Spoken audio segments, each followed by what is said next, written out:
If you want to be a better and more inspiring leader, How to Be a Great Boss by Gino Wickman and Renee Bohr is the perfect book.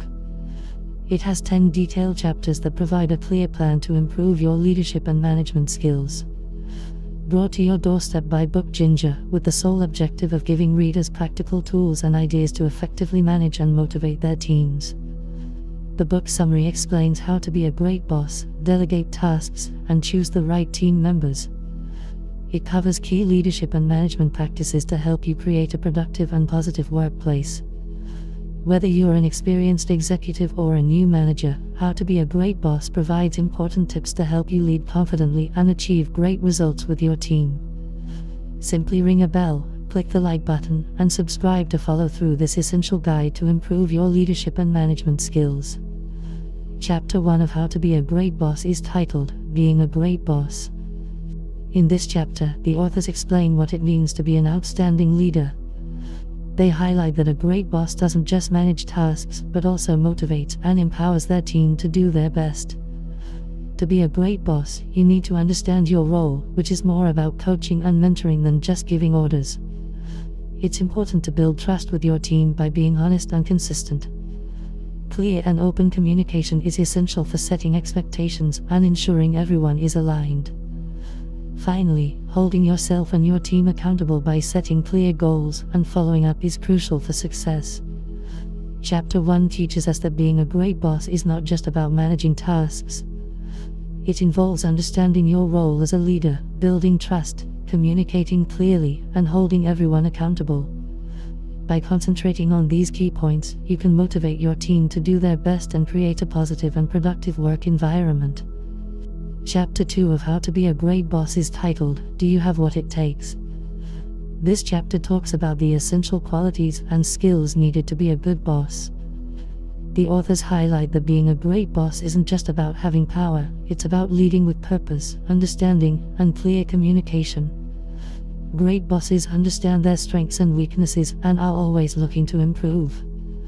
They have a clear vision for their team and communicate it well. They relate to and understand their team members, fostering trust through effective communication. They make decisions confidently and quickly, avoiding confusion. They also hold themselves and their team accountable for their actions and results. We learn from Chapter 2 that good leadership comes from knowing yourself, having a clear goal, understanding others, making firm decisions, and being responsible. By adopting these traits, you can motivate your team, achieve success, and become an excellent boss.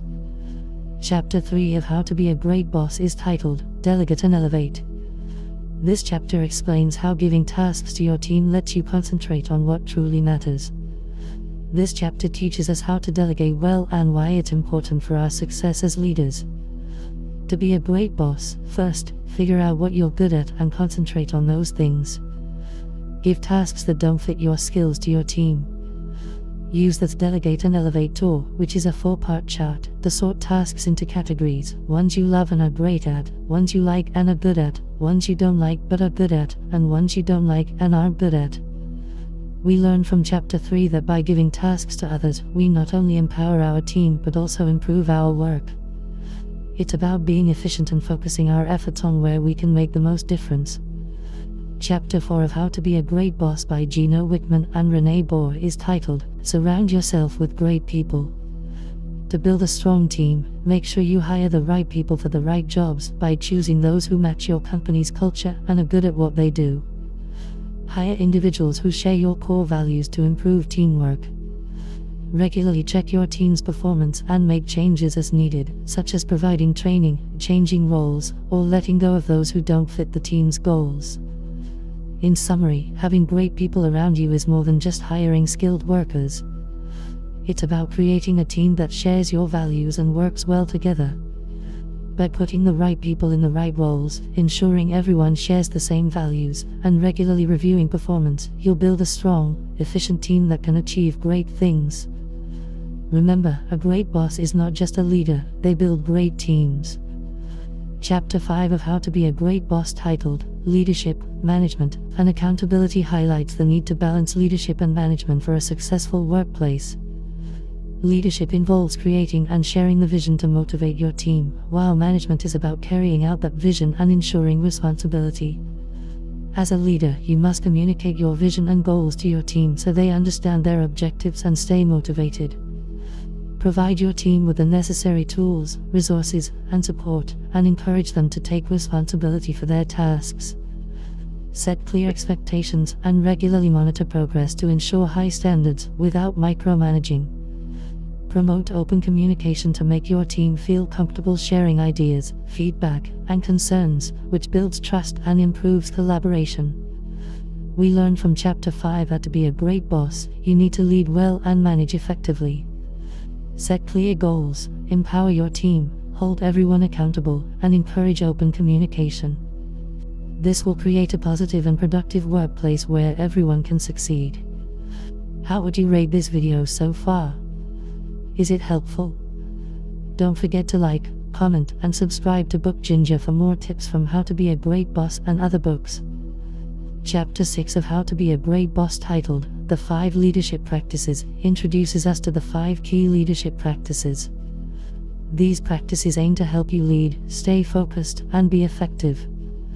They are: 1. Setting a vision, 2. Providing resources, 3. Delegating responsibility, 4. Acting for the greater good, and 5. Taking clarity breaks. Chapter 6 covers 5 key leadership practices. First, setting the vision involves having a clear goal and sharing it effectively with your team, like a captain guiding a ship. Providing the resources means giving your team the tools, training, and support they need, similar to equipping a crew with maps and equipment. Letting go of the vying is about delegating tasks and trusting your team to manage them, letting them steer the ship while you focus on the bigger picture. Acting with the greater good in mind involves making decisions that benefit the whole organization, ensuring everyone works towards common goals. Lastly, taking clarity breaks means regularly stepping back to reflect on your vision and strategies, like checking a compass to stay on course. The 5 leadership practices focus on being clear, supportive, delegating tasks, working together, and reflecting. Using these practices will help you become a better and more inspiring leader. Chapter 7 of How to Be a Great Boss is titled The 5 Management Practices. In this chapter, Wickman and Bohr explain 5 essential management skills every great boss should learn. These skills help you lead your team effectively, making sure everyone is working together towards the same goals. As a boss, it's important to set clear expectations by defining roles, responsibilities, and goals so everyone knows what to do. Communicate regularly with your team through weekly meetings to discuss progress and address issues. Provide timely and specific feedback to help your team improve. Hold people accountable by addressing performance issues promptly and using metrics to track progress. Invest in your team's development by providing training and opportunities for growth, which helps keep them motivated and productive. Chapter 7 teaches us that becoming a great boss involves mastering 5 key practices. Setting clear expectations, communicating well, giving feedback, holding people accountable, and helping your team grow. Using these strategies will lead to a productive and motivated team that consistently meets its goals. Chapter 8 of How to Be a Great Boss by Gino Wickman and Renee Bohr speaks on the quarterly conversation. This chapter highlights the need for regular, planned talks between managers and their team members. These quarterly meetings help ensure everyone stays focused, motivated, and working toward the same goals. The quarterly conversation should be held every 90 days to ensure timely and relevant feedback, preventing small issues from becoming big problems. Be sure to focus on both performance and personal growth, discussing not just what the team members is doing, but also how they can improve.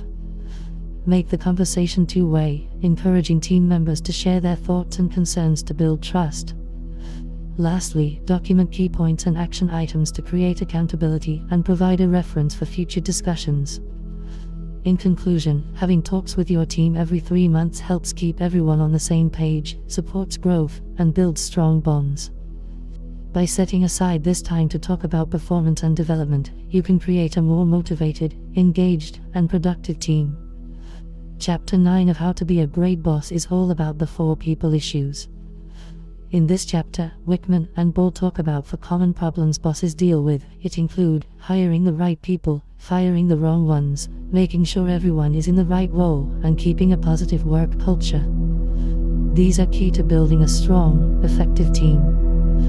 Hiring the right people is key, as we need team members who fit our company culture and have the right skills. Wickman and Bohr suggest a thorough hiring process for this.